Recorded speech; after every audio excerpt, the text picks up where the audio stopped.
जल प्रदूषण, कल हमने वायु प्रदूषण किया था। और वायु प्रदूषण के जो सोर्स हैं, ठीक है, अम्लीय वर्षा कैसे होती है, ठीक है, SO2, हीट आइलैंड, ठीक है, कैसे काम करता है, और एक एशियन ब्राउन क्लाउड के बारे में हमने देखा, पढ़ा कल। और इसके अलावा हमने और भी फ्लाई एसिड वगैरह और प्रोटोकॉल्स वगैरह हमने इसके बारे में पढ़े। तो आज जल प्रदूषण है, ठीक है। इसके अंदर हमें क्या पढ़ना है, जल प्रदूषण क्या है एवं गुणवत्ता का निर्धारण कैसे होता है, जल प्रदूषण का वर्गीकरण कैसे किया गया, प्रदूषकों की प्रकृति के आधार पर, स्रोत के आधार पर, प्रदूषकों के स्रोत, अक्षेत्र, कारणों के आधार पर, जल स्रोत के आधार पर, जल प्रदूषण का प्रभाव क्या है, जल प्रदूषण नियंत्रण के प्रयास क्या हैं, जल उपचार की विधियां क्या, इसके इनके बारे में आज हम पढ़ेंगे। जल प्रदूषण क्या है, इसकी गुणवत्ता का निर्धारण कैसे होता है, जल की भौतिक एवं रासायनिक गुणवत्ता में होने वाले परिवर्तन जो प्राकृतिक या मानव जनित कारणों से संभव हैं और जो मानव के साथ साथ जलीय पर्यावरण में रहने वाले जीवों के लिए भी हानिकारक है, उसे जल प्रदूषण कहते हैं। जल की शुद्धता गुणवत्ता की माप निम्न आधारों पर की जाती है: शैवाल जाति सूचकांक, जैविक ऑक्सीजन मांग, बायोलॉजिकल ऑक्सीजन डिमांड, इसको बोलते हैं रासायनिक ऑक्सीजन मांग। जल में घुलित ऑक्सीजन का स्तर क्या है, जल में घुलित ऑक्सीजन की वह मात्रा जो जलीय जीवों के श्वसन के लिए आवश्यक है। यदि जल में घुलित ऑक्सीजन की मात्रा 8.0 mg पर लीटर से कम है तो वह प्रदूषित जल है। इसको याद रखना है, जल में घुलित ऑक्सीजन की मात्रा यदि 8 मिलीग्राम पर लीटर से कम है तो वह प्रदूषित जल है। टीडीएस के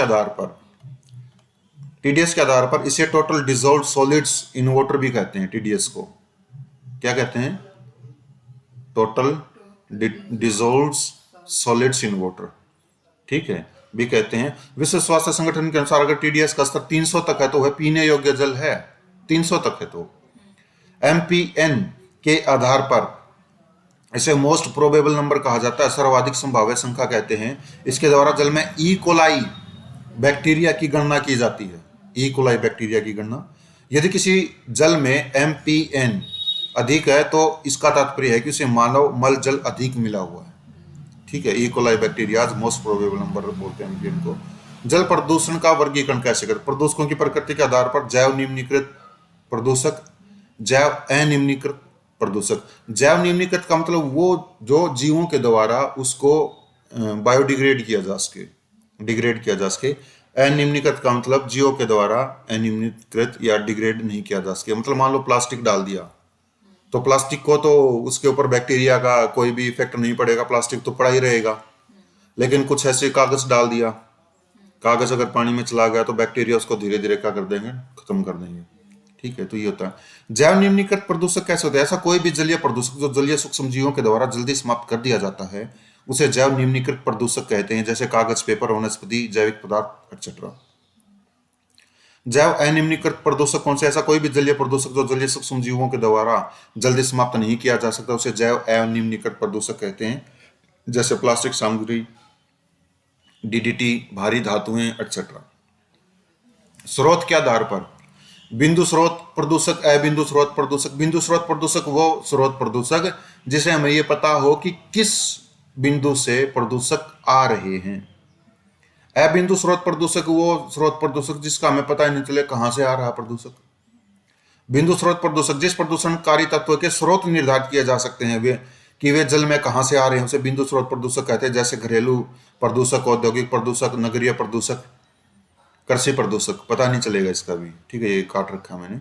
अब बिंदु स्रोत प्रदूषक वैसे जलीय प्रदूषक जो जल में कहां से आ रहे हैं स्रोत पूर्णतः निर्धारित नहीं किया जा सकता उसे अबिंदु स्रोत प्रदूषक कहते हैं, जैसे वर्षा जल के साथ बहकर आया प्रदूषक, कृषि प्रदूषक। ये अबिंदु स्रोत हैं। वर्षा जल के साथ कहां से बहकर के आया हमें नहीं पता है, हमें सोर्स इसका डिटरमाइन नहीं कर सकते हैं। कृषि प्रदूषक में कृषि के किस एरिया से आ रहा है इसमें भी हम स्रोत डिटरमाइन नहीं कर सकते इसका।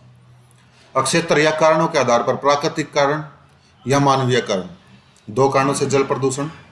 प्राकृतिक कारण भूस्खलन एवं अवसादीकरण, प्राकृतिक रूप से जैविक पदार्थों के क्षय से, ज्वालामुखी राख एवं धूलकण। मानवीय कारण घरेलू प्रदूषक, औद्योगिक प्रदूषक, नगरीय प्रदूषक, कृषि प्रदूषक, ये मानवीय कारण हो गए। जल स्रोत के आधार पर सतही जल का प्रदूषण, भूमिगत जल का प्रदूषण, महासागरीय जल का प्रदूषण। सतही जल का प्रदूषण कैसे होता है? देखो, घरेलू प्रदूषकों के आने से, औद्योगिक गर्म जल और रसायनों के आने से, नगरीय सीवेज और अन्य प्रदूषकों के आने से, नदियों के किनारे सौदा और उसके अपशिष्ट के आने से, खुले में शौच का मल जल आने से, कृषि प्रदूषकों के आने से, पूजन सामग्रियों के विसर्जन से, नाभिकीय संयंत्रों से उत्सर्जित अपशिष्ट पदार्थों के आने से, अम्ल वर्षा से। ये होता है सतही जल का प्रदूषण। ठीक है। भूमिगत जल का प्रदूषण कैसे होता है? कृषि कार्य में प्रयुक्त रासायनिक उर्वरक, कीटनाशी इत्यादि जल के द्वारा रिस कर भूमिगत जल में मिल जाते हैं, तो भूमिगत जल प्रदूषण होता है। खुले में औद्योगिक, नगरीय, इलेक्ट्रॉनिक अपशिष्ट का निस्तारण, जिस पर वर्षा के जल घुलनशील प्रदूषणकारी पदार्थों को भूमिगत जल में ले जाते हैं, इससे भी भूमिगत जल का प्रदूषण होता है। लैंडफिल साइटों के प्रदूषणकारी तत्वों के जल में प्रवेश करने से, अवैज्ञानिक खनन कार्य से, खनन तो कर लिया लेकिन उसको भरा नहीं। अब जब बारिश होगी या जो पानी बह करके आएगा उसमें क्या होगा, वो उस खनन किए हुए डिप्रेशन में जमा हो जाएगा और वो भूमिगत जल में जा मिलेगा, भूमिगत जल प्रदूषित हो जाएगा। भूमिगत जल में पाए जाने वाले मूल प्रदूषक तत्व कौन से? नाइट्रेट, आर्सेनिक, फ्लोराइड, लोहा, यूरेनियम, ये पाए जाते हैं भूमिगत जल में। महासागरीय जल का प्रदूषण क्या है? नदियों के द्वारा स्थलीय प्रदूषकों का लाया जाना, नदियों, महासागरों के किनारे अवस्थित उद्योगों से, महासागरों के किनारे स्थित महानगरों से, अपशिष्ट पदार्थों की डंपिंग से, बंदरगाहों पर पुराने जहाजों को तोड़ने से, क्रूज के माध्यम से, अंतरिक्ष प्रदूषकों की डंपिंग से, महासागरों में नाभिकीय परीक्षण से, कच्चे तेल के रिसाव से, सागर की एसिडिफिकेशन या अम्लीकरण, ओशन एम्प्लीफिकेशन जिसको हम बोलते हैं। ठीक है। ये प्रदूषकों का महासागरीय जल में प्रदूषक है। नदी भी लेकर के जाती हैं। ठीक है। अगर उसके किनारे कोई उद्योग अवस्थित है तो उद्योग से जो भी जल जाएगा महासागर में छोड़ देते हैं उसको। ठीक है। और महासागर में तो छोड़ देते हैं, इसके साथ साथ क्या होता है, मान लो कोई ट्रैवलर जा रहे हैं, शिप में बैठ करके जा रहे हैं, उस शिप में जो जल होगा, ठीक है, कोई भी हो जो मतलब प्रदूषित है, सीवेज है, वो भी तो उसमें नदी में ही छोड़ दिया, समुद्र में ही छोड़ दिया जाएगा। ठीक है। और अभी तो क्या है, आप किनारे किनारे पर जा करके देखो तो कई बार आपने देखा होगा अपने ऑनरेबल पीएम को कि वो वहाँ पर जाते हैं, कभी कभी टाइम लगता है तो उनको, तो वो बोतल उठाते हैं वहाँ से। ठीक है। कभी कभी समुद्री जीव बोतल में भी फंस जाते हैं, या कुछ और चीज़ हैं, जाल वगैरह फेंक दिया, जाल में फंस गए या कुछ और हो गया। ठीक है। तो ये भी एक बहुत बड़ी समस्या समुद्री जीवों के लिए खतरा है। ठीक है। सागर का अम्लीकरण कैसे होता है, ये मोस्ट इंपोर्टेंट मान करके चलना इसको। सागर का अम्लीकरण क्या है, कारण प्रक्रिया क्या है, अम्लीकरण का प्रभाव क्या है, नियंत्रण के उपाय क्या है। देखो क्या है, प्राकृतिक स्रोत हो गया CO2 का। प्राकृतिक स्रोत कैसे? पेड़ पौधे, ठीक है, या कुछ और ये हो गए, सूख गए। प्राकृतिक स्रोत में वनाग्नि हो गई, चला गया। मानव जनित स्रोत में क्या होगा, ईंधन के लिए परंपरागत साधनों का प्रयोग करना। ठीक है। जैसे गोबर के उपले हो गए और लकड़ी वगैरह होगी। ठीक है। ये वातावरण में चली गई CO2 जब वातावरण में चली गई तो इसका सागर में कार्बन सिंक के रूप में अवशोषण होगा। कार्बन सिंक के रूप में जो पौधे वगैरह हैं प्रकाश संश्लेषण से क्रिया करके कार्बन को यूज करते हैं। वो जब कार्बन डाइऑक्साइड और H2O एक साथ मिल जाते हैं सूर्य के प्रकाश में, तब कार्बोनिक कमल बनता है। ठीक है। ये कार्बोनिक कमल बन गया। ठीक है। क्या है मतलब सागर का अम्लीकरण क्या है? महासागर कार्बन सिंक का सबसे बड़ा क्षेत्र है, जिसके दो परिणाम देखने को मिलते हैं। ग्रीन हाउस प्रभाव में कमी। ग्रीन हाउस प्रभाव में कमी कब होगी? जब वायुमंडल से कार्बन डाइऑक्साइड को सागर के द्वारा अवशोषित कर ली जाएगी, तो कार्बन डाइऑक्साइड अगर चली गई तो कम कार्बन डाइऑक्साइड वायुमंडल में रहेगी, इसलिए ग्लोबल वार्मिंग कम होगा। ठीक है। ग्रीन हाउस प्रभाव में कमी होगी। ठीक है। लेकिन CO2 ही क्यों देखने को मिलता है हमें कि CO2 कार्बन ग्लोबल वार्मिंग करता है? क्या कारण है?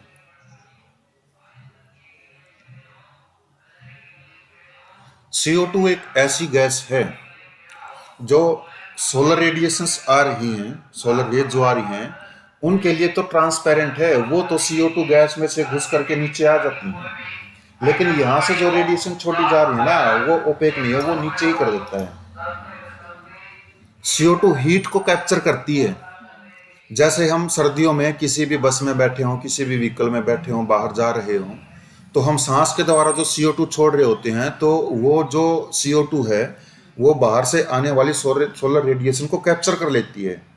हमें ऐसा फील होता है कि इस व्हीकल में गर्मी हो गई है, और वो गर्मी CO2 की वजह से होती है। दिस इज द रीजन कि ग्रीन हाउस इफेक्ट ऐसे बनता है। ये एक एग्जाम्पल, परफेक्ट एग्जाम्पल, समझ गए? इसीलिए CO2 ज्यादा बोला जा रहा है। ठीक है, तो ग्रीन हाउस प्रभाव में कमी हो जाएगी कार्बन सिंक के द्वारा। सागर का अम्लीकरण, सागर के अम्लीकरण का तात्पर्य सागरीय जल के पीएच मान का कम होना है। अम्लीकरण का मतलब क्या होगा? पीएच मान का कम होना, एसिडिफिकेशन हो जाएगा।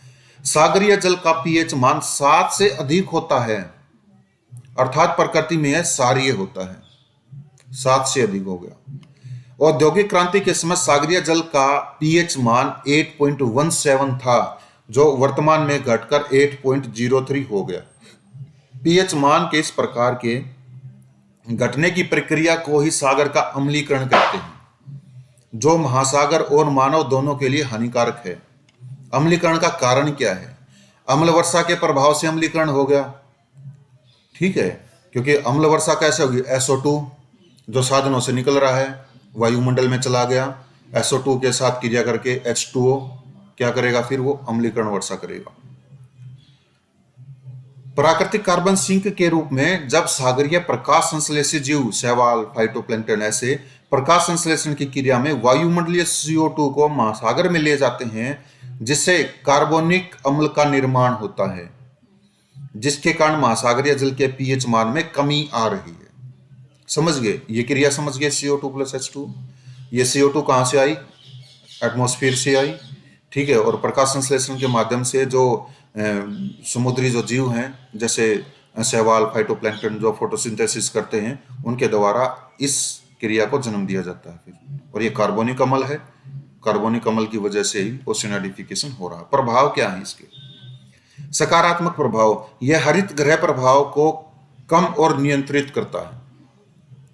कुछ सागरीय जीवों, शैवाल, फाइटोप्लैंक्टन की उत्पादकता को बढ़ाता है। नकारात्मक प्रभाव क्या है? यह एर्गोनेट खनिज का निर्माण करता है।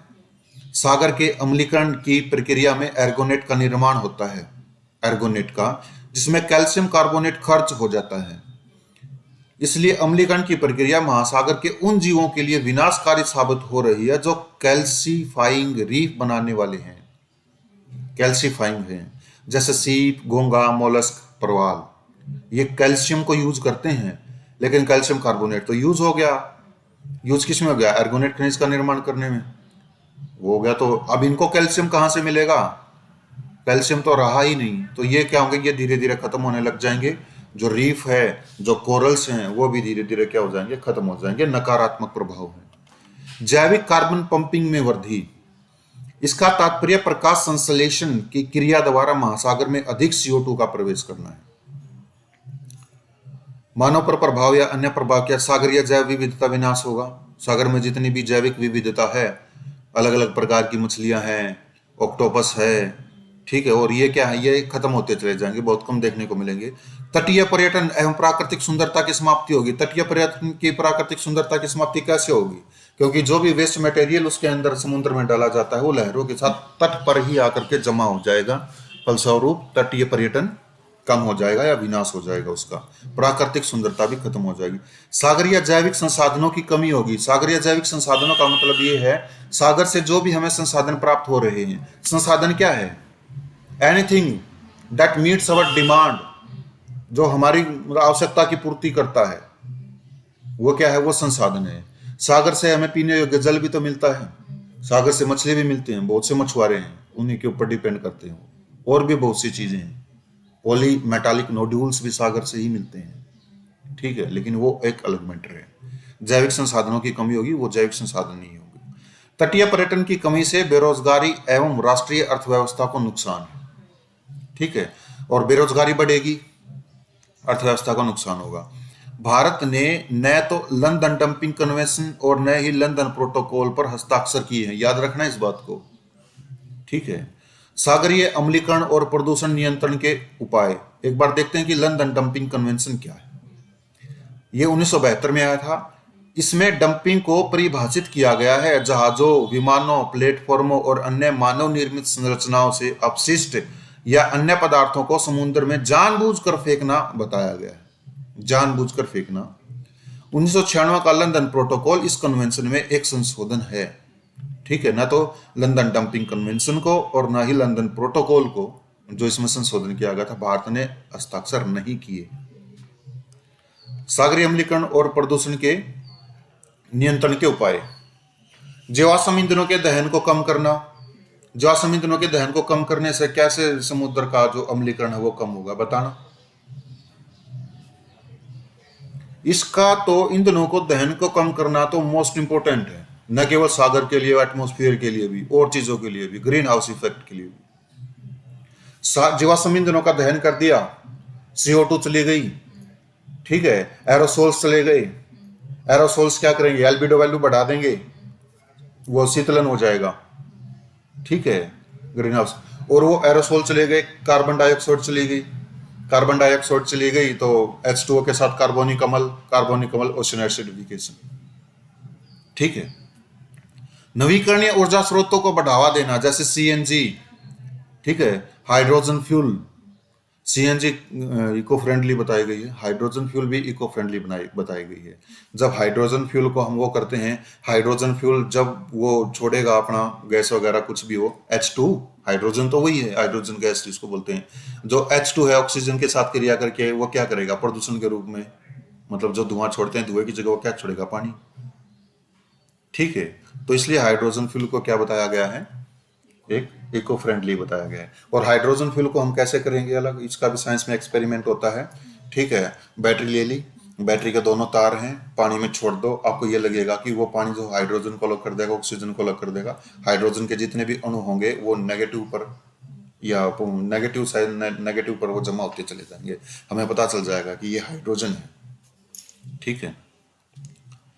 अम्ल वर्षा कराने वाली गैसों के उत्सर्जन को नियंत्रित करना, ये भी इसके नियंत्रण के उपाय हैं। कौन सी गैस अम्ल वर्षा करवाती है, SO2, उसको क्या करना, उसको नियंत्रित करना।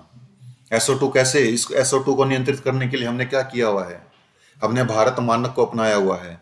भारत मानक 1, 2000, 2003 ऐसे करते करते हम अब भारत मानक 6 पे आ चुके हैं, 5 को हमने छोड़ दिया। ठीक है, ये क्या करता है, ये धीरे धीरे जैसे जैसे इसकी स्टेज बढ़ती चली जाएगी वैसे वैसे क्या होगा कि जो SO2 छोड़ने की या प्रदूषणकारी तत्व छोड़ने की क्षमता कम होती चली जाएगी, और ये बाध्यकारी है, हर औद्योगिक को ये कम करना पड़ेगा। अभी तो बाइक भी ऐसे आ गई हैं जो CNG से चल रही हैं, CNG से चलने वाली जो, ठीक है, बजाज ने निकाली। सागरीय प्रदूषण नियंत्रण पर लंदन डंपिंग कन्वेंशन है, जो सागर में अपशिष्ट पदार्थों की डंपिंग को रोकता है, लेकिन भारत ने तो इसको हस्ताक्षर ही नहीं कर रखी, अपना ही नहीं रखा, ना तो लंदन डंपिंग कन्वेंशन अपना रखा है, ना तो लंदन डंपिंग प्रोटोकॉल अपना रखा है। ठीक है। सीमा पार प्रदूषकों के नियंत्रण पर बेसल कन्वेंशन है, इसको देखना कि बेसल कन्वेंशन कहां पर है, सीमा पार प्रदूषकों के नियंत्रण पर।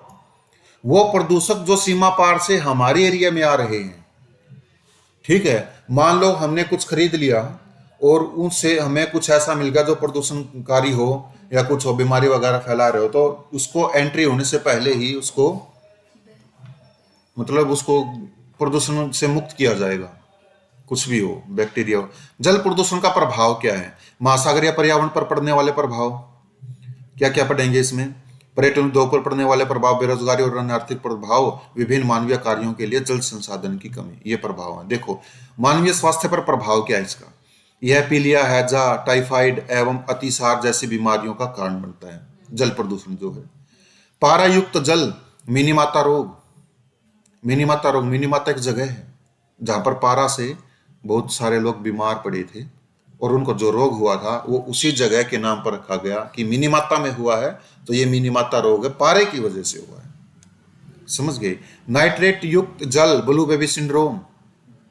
नाइट्रेट युक्त जल पीने से, जल में अगर नाइट्रेट्स की ज्यादा मात्रा है, ब्लू बेबी सिंड्रोम होगा।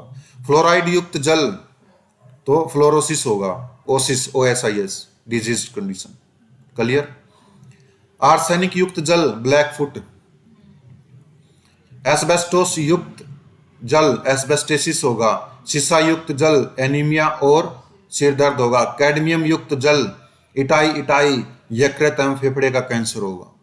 और सिलिका से क्या होगा? Pneumono ultra microscopic silico volcanoconiosis. Silica की वजह से, वो सिलिका जो ज्वालामुखी से आ रही है, और ज्वालामुखी से आई हुई सिलिका पानी में मिल गई, वो पानी पी लिया, फेफड़ों का रोग हो गया। उसको इंग्लिश में क्या बोलेंगे? Pneumono ultra microscopic silico volcanoconiosis. English language का सबसे बड़ा वर्ड है, लंग डिजीज हो जाएगा इसे। ठीक है। जल प्रदूषण नियंत्रण की दिशा में किए गए प्रयास। संस्थागत प्रयास। केंद्रीय जल प्रदूषण नियंत्रण बोर्ड, इसकी स्थापना जल प्रदूषण निवारण एवं नियंत्रण अधिनियम 1974 के तहत की गई तथा इसे वायु प्रदूषण निवारण एवं नियंत्रण अधिनियम 1981 के तहत भी शक्तियां प्राप्त हैं। कार्य मतलब जल प्रदूषण बोर्ड है और इससे जो शक्तियां प्राप्त हैं वो वायु प्रदूषण अधिनियम से भी हैं। याद रखना इस बात को, आई है ये स्टेटमेंट। ठीक है, वायु प्रदूषण से भी शक्तियां प्राप्त हैं जल प्रदूषण बोर्ड होने के कारण भी। ठीक है, ये मत सोचना कि जल प्रदूषण है तो जल प्रदूषण ही इसको शक्तियां प्रदान करेगा, जल प्रदूषण अधिनियम। कार्य क्या है? जल प्रदूषण के संबंध में केंद्र सरकार को सलाह देना, राज्य जल प्रदूषण नियंत्रण बोर्ड को सहायता देना, जल प्रदूषण विशेषज्ञों को प्रशिक्षित करना, आम जनता को जल प्रदूषण संबंधी जानकारी देना, जल प्रदूषण नियंत्रण हेतु देशव्यापी कार्यक्रम का आयोजन करना, जल की गुणवत्ता का मानक निर्धारित करना, जल प्रदूषण की निगरानी करना।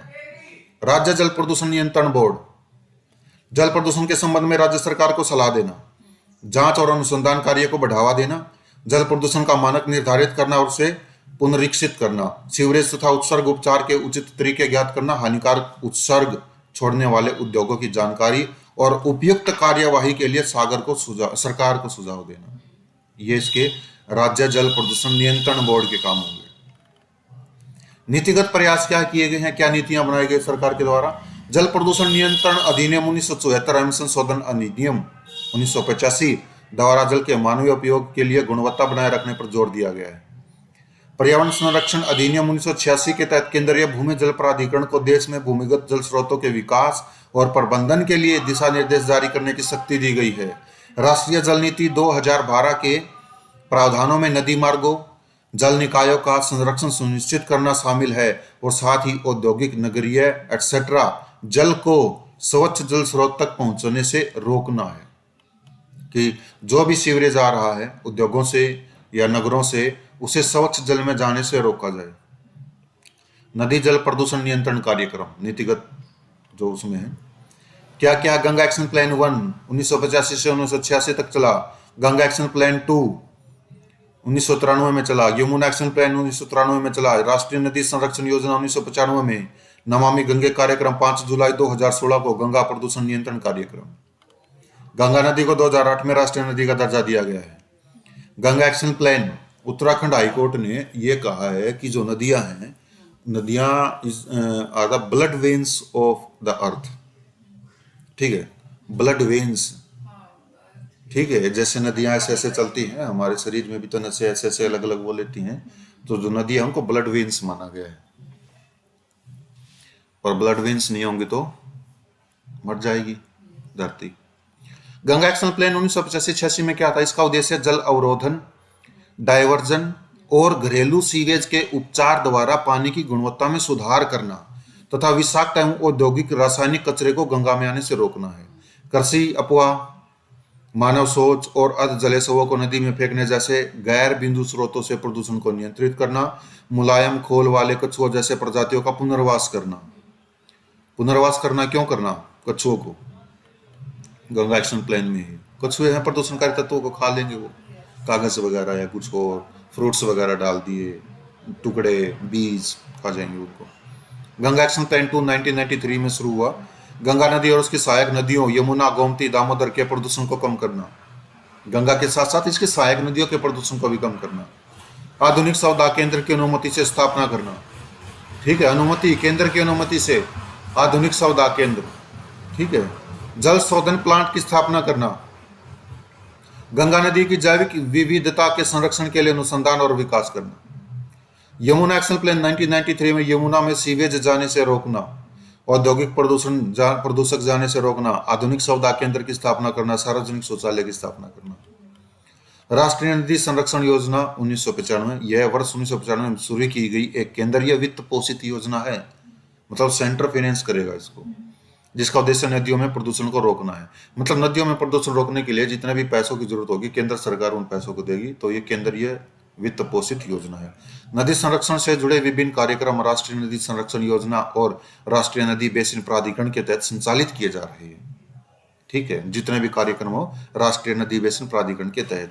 राष्ट्रीय गंगा परिषद, जिसे गंगा नदी के कायाकल्प, संरक्षण और प्रबंधन हेतु राष्ट्रीय परिषद के रूप में भी जाना जाता है, ने राष्ट्रीय गंगा नदी बेसिन प्राधिकरण की जगह ले ली है। किसने? मतलब पहले राष्ट्रीय नदी बेसिन प्राधिकरण था अस्तित्व में, अब इसकी जगह पर राष्ट्रीय गंगा परिषद आ गया है। ठीक है, अंतर्निहित गतिविधियां, इसके अंदर कौन कौन सी गतिविधियां शामिल हैं?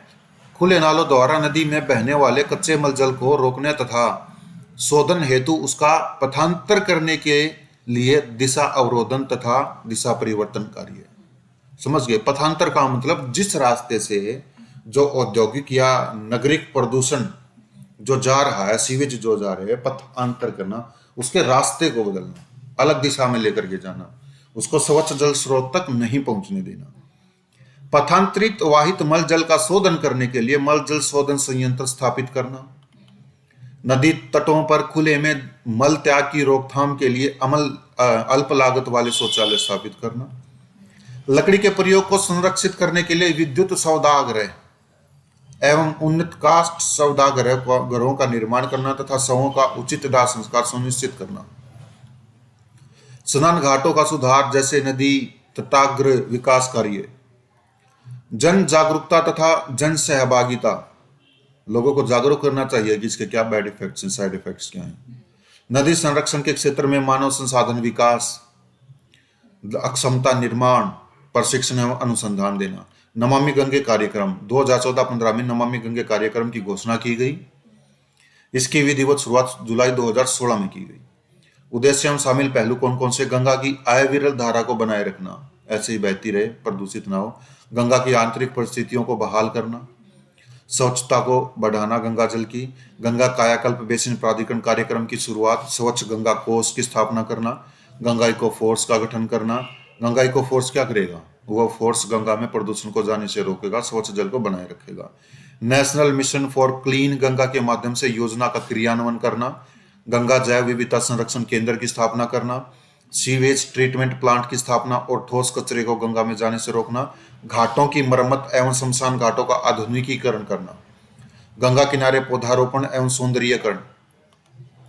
गंगा ग्राम की स्थापना एवं ऐसे गांव में सार्वजनिक शौचालयों की स्थापना करना। ये गंगा ग्राम आया है क्या कुछ उसमें? ईपीएफओ में आया था शायद, गंगा ग्राम वगैरह ऐसा कुछ है। ठीक है, तो गंगा नदी के किनारे जितने भी गांव बसे हुए हैं वो गंगा ग्राम स्थापित किए जाएंगे और कुछ क्राइटेरिया उनके लिए आएगा कि आप सीवेज वगैरह ना डालें इसके अंदर। ठीक है, कूड़ा कचरा वगैरह। विविध क्या है?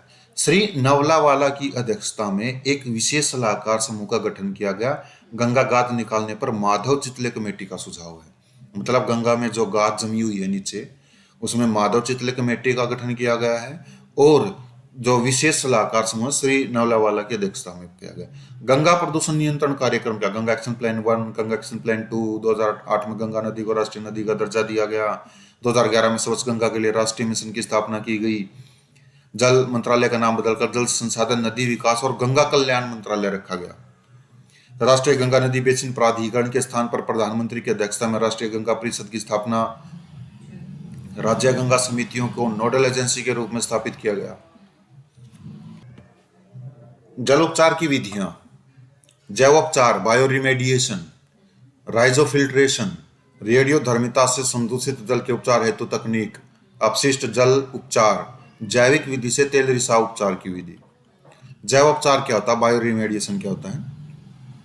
यह एक ऐसी प्रक्रिया है जिसमें पादपों या सूक्ष्म जीव जैसे जीवाणुओं या उनके एंजाइमों का उपयोग करके किसी संदूषित हो चुके पर्यावरण को पुनः उसकी मूल स्थिति में लाने का प्रयास किया जाता है। ठीक है, किसकी सहायता से?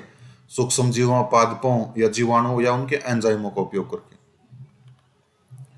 जैवोपचार का उपयोग कुछ विशिष्ट संदूषकों जैसे कि क्लोरीन युक्त कीटनाशक जिनका शरण जीवाणुओं द्वारा होता है, या फिर सामान्य रूप से तेल फैलाव की स्थिति में जहां कच्चे तेल के उपघटन के लिए कई तकनीकों का प्रयोग किया जाता है, क्लोरीन युक्त कीटनाशक का प्रयोग किया जाता है। जैवोपचार के प्रकार। माइक्रोबियल जैवोपचार, यह दूषित पदार्थों को समाप्त करने के लिए सूक्ष्म जीवों को प्रयोग या उपयोग करता है। सूक्ष्म जीवों को दूषित पदार्थों को समाप्त करने के लिए। फाइटोरेमेडिएशन, पौधों के कीटनाशकों पेनिलियम व हाइड्रोजन धातुओं और क्लोरीन युक्त सोलवेंट्स जैसे प्रदूषकों को बांधने, निकालने और साफ करने के लिए उपयोग करता है। माइक्रो रेमेडिएशन क्या है? कीटनाशकों, हाइड्रोकार्बन और भारी धातुओं जैसे दूषित पदार्थों को समाप्त करने के लिए कवक के पाचन एंजाइमों का उपयोग किया जाता है। जैवोपचार की विधियां संस्थाने का मतलब इन सिटू, ठीक है, ऑन द स्पॉट। मृदा और भूमिगत जल को प्रदूषण मुक्त करने के लिए संस्थानीय विधि अपनाई जाती हैं। बाह्य स्थानीय विधि, जब संदूषक को मूल स्थान से दूर निदान किया जाए, जैसे खाद बनाना। संस्थानीय विधि देखो कैसे निम्न कारणों से प्रभावित होती हैं। संदूषण की प्रकृति क्या है, साइट के लक्षण क्या है, दूषित पदार्थों का वितरण और एकाग्रता क्या है, साइट का तापमान पीएच मान क्या है, नमी सामग्री की पहचान, पोषक तत्वों की आपूर्ति, साइट पर माइक्रोबियल समुदाय की पहचान। जैवोपचार के लाभ एवं सीमाएं। यह एक प्राकृतिक प्रक्रिया है, कम खर्चीला है, प्रदूषकों को हटाने में सक्षम है।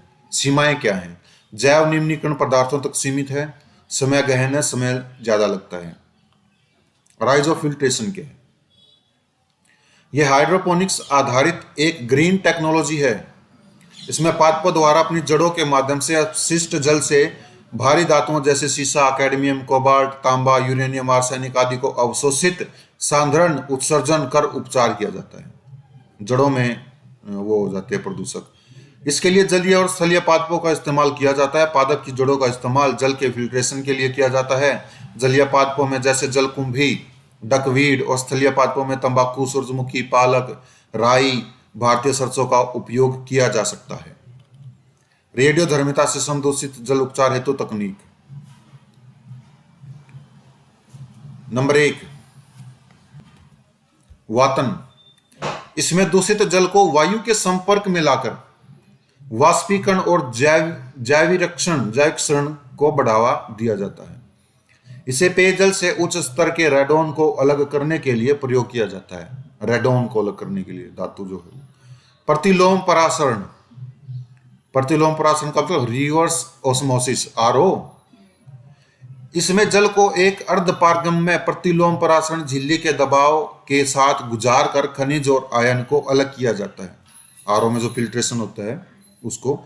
इस तकनीक का प्रयोग रेडियोधर्मी तत्वों को हटाने के लिए भी किया जाता है। अपशिष्ट जल उपचार, प्राथमिक उपचार और उसकी तकनीक। यदि अपशिष्ट जल को किसी नदी, जलधारा या किसी अन्य जल निकाय में निस्तारित किया जाना है तो उपचार केवल पहले 4 चरणों के माध्यम से किया जाता है, जिसे प्राथमिक उपचार कहते हैं। अवसादन कैसे? कीचड़ और मृदा को जल के तल में जमने देना। स्कंदन, रसायनों के उपयोग द्वारा जैसे पोटास फिल्ट्री स्कंदन। निस्यंदन, अपशिष्ट जल को रेत की परत से गुजारकर जीवाणुओं को हटाना। कीटाणु शोधन, रोगजनक जीवाणु को समाप्त करने के लिए प्रयोग में लाई गई विधि कीटाणु शोधन होती है। 4 स्टेजेस से गुजरता है। इनको गुजरने के बाद तब उसको छोड़ा जा सकता है स्वच्छ जल के स्रोत में। द्वितीयक उपचार और उसकी तकनीक क्या है? यदि शोधित जल का उपयोग पीने के उद्देश्य से किया जाना है तो आगे के चरण को द्वितीयक चरण के रूप में जाना जाता है, जिसमें शामिल है कौन कौन से? मृदुकरण, कठोर जल से कैल्शियम और मैग्नीशियम के अवांछित तत्वों को हटाया जाना। वातन, जल में ऑक्सीजन मिलाने और कार्बन डाइऑक्साइड, हाइड्रोजन सल्फाइड हटाने तथा स्वाद पैदा करने वाली गैसों या वाष्प को कम करने के लिए प्रयोग में लाया जाता है। वातन की जो 5वां, तेल रिसाव को समाप्त करने की तकनीक कौन सी? जैविक विधि, भौतिक विधि, रासायनिक विधि, यांत्रिक विधि। तेल रिसाव को समाप्त करने की जैविक तकनीक क्या है? स्यूडोमोनास एक प्रकार का बैक्टीरिया है।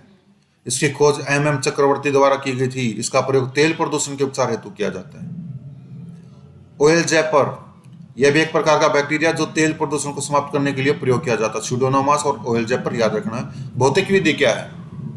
इस प्रक्रिया में तेल रिसाव को जला दिया जाता है, लेकिन इसके लिए आवश्यक है कि तेल रिसाव की मोटाई 10 mm हो। ठीक है, जला दिया जाता तेल को।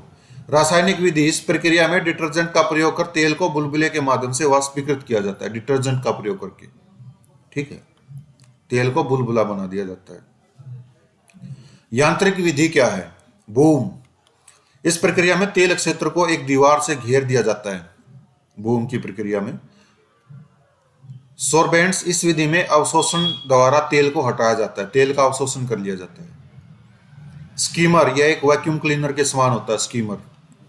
रेलवे में बायो टॉयलेट यूज किए गए हैं, इसे रेलवे और डीआरडीओ द्वारा विकसित किया गया है। इसमें अवायवीय जीवाणु का एक उपनिवेश होता है जो शौचालय के नीचे कंटेनर में रखा जाता है, और वह मानव अपशिष्ट को पानी और गैस की कम मात्रा में CO2 और मीथेन में परिवर्तित कर देता है, गैसों को वायुमंडल में और पानी को क्लोरीन करके पटरियों पर छोड़ता है।